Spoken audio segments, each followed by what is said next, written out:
Saudara, seorang kakek sebatang kara di Kabupaten Sinjai tinggal di sebuah gubuk yang tak layak huni. Ia pun bertahan hidup dari belas kasihan tetangga. Kakek Rahman tinggal sendiri di sebuah gubuk reot di Jalan Bulu Patuku, Kecamatan Sinjai Utara, Kabupaten Sinjai. Baginya, hujan merupakan ancaman lantaran separuh atap gubuknya yang terbuat dari lumpia sudah bocor-bocor.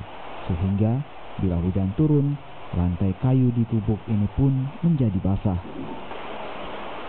Agar air hujan tak membuatnya basah kuyup, sang kakek mencari tempat untuk mendekam di sudut gubuk hingga hujan reda. Kakek Rahman diketahui hidup sebatang kara setelah ditinggal mati istrinya setahun yang lalu.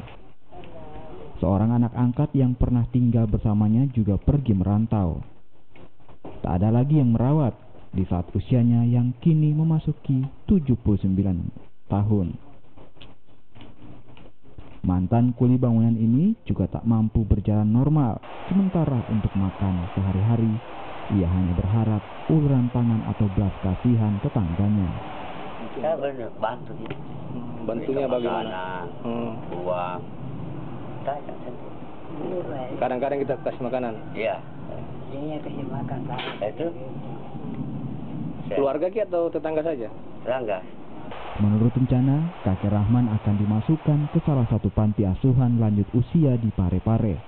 Pasalnya, bantuan rehabilitasi rumah yang sebelumnya direncanakan Dinas Sosial terkendala hak kepemilikan lahan.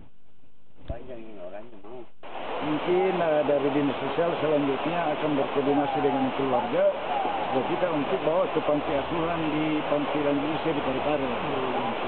Panti sosial di sana untuk lebih bisa terawat, karena juga keluarganya sini kan sudah tidak ada yang bisa merawat mereka. Termasuk dengan kondisi rumah, kita mau rehab, bukan tanahnya yang menjadi persoalan. Kakek Rahman merupakan salah satu potret warga miskin di Kabupaten Sinjai yang hidup dengan kondisi memprihatinkan dan jauh dari kata layak. Muhammad Sali, Kompas TV, Sinjai, Sulawesi Selatan.